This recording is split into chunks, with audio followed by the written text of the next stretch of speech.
Hey everybody! It's been a while since we published our first What's Next in Raid video, and pretty much everything we covered in that video is live in-game right now, which means it's time for another video, and time for some more sweet reveals. This year, we want to release more of these What's Next videos so we can give you guys more regular insight into what's going on behind the scenes. We won't spend too much time discussing in-depth mechanics here. We'll cover those in the update highlights videos. Instead, we'll try to showcase as much of the meaty, fun stuff as possible.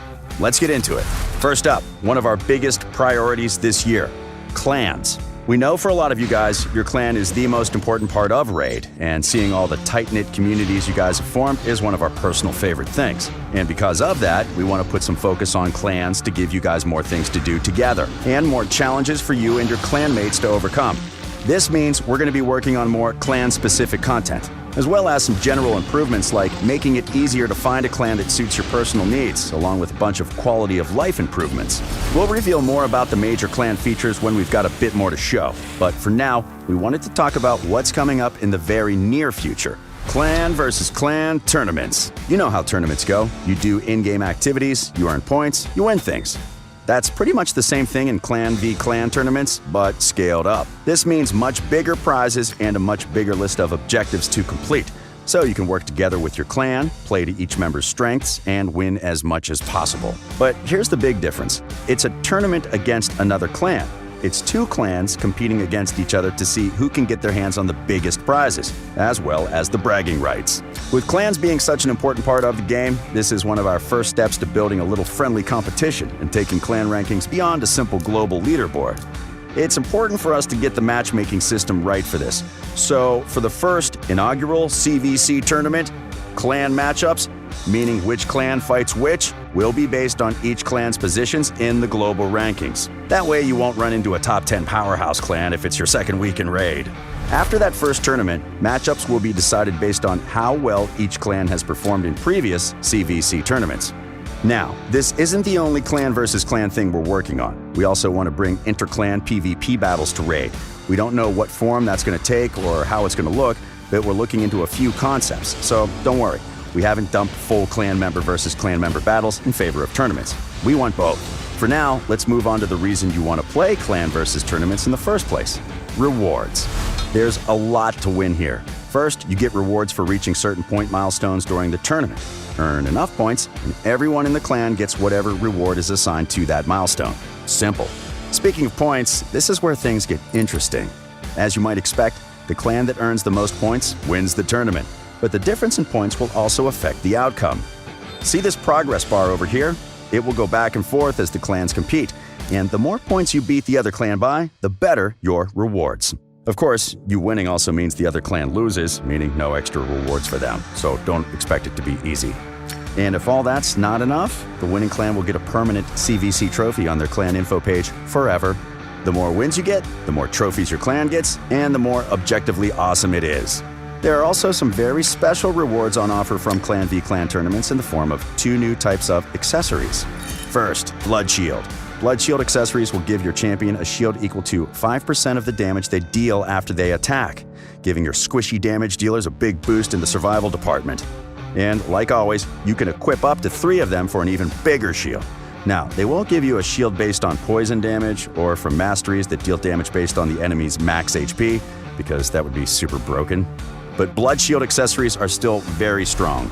Second, reaction accessories. They give the wearer a 25% chance of changing any incoming critical hits into normal hits when they get attacked before their first turn in every round.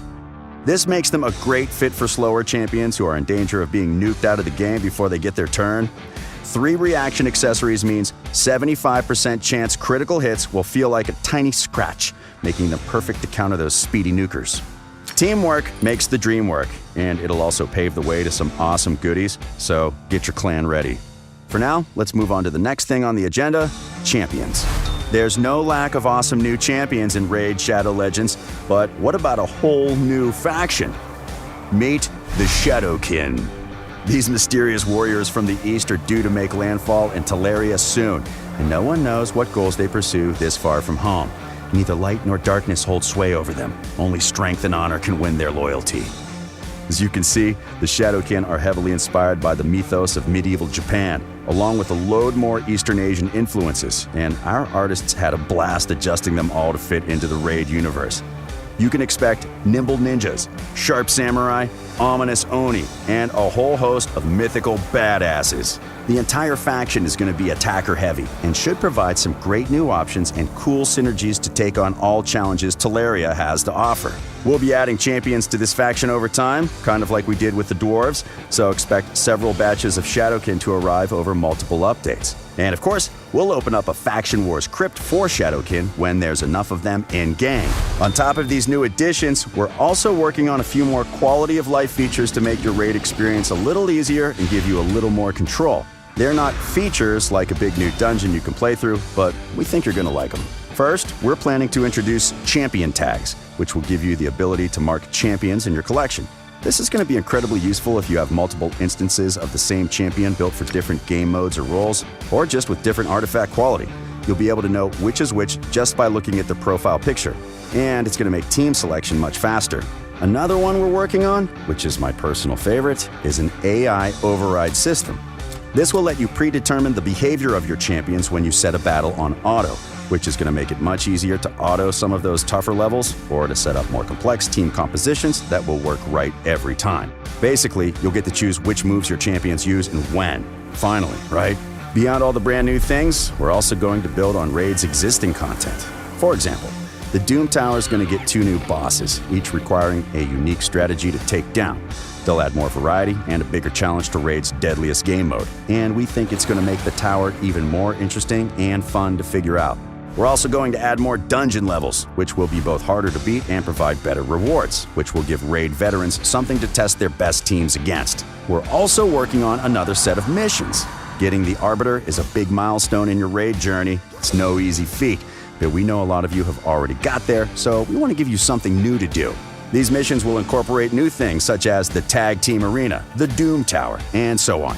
Completing them will let you get your hands on a unique legendary champion, and you can never have enough of those. Along with all of this, we're still going to be adding more champions to the summoning pool, and you're looking at some concept art for them right now. And don't worry, we're not forgetting about the old guard. A lot of our existing champions will be tweaked and rebalanced in due course. That's always one of our priorities. We also want to expand upon Champion Ascension. We don't want to just add more levels of Ascension with the same old resources here. We want to make it a fun challenge and give you a real reason to do it beyond a simple stats boost. We're not ready to show our hand here just yet, but we'll turn one card over. Here's a couple of teasers connected to the feature to tickle your imagination. Any guesses what this tower thing will become when we do the big reveal? Leave them in the comments below. And that concludes our What's Next in Raid video. These are just the things we felt ready to share with you guys, but we've also got a lot of other exciting things in the works too. If you like this video and want to see more of these, hit like, subscribe to the channel, and hit that notification bell to make sure you always see these videos first. Happy raiding!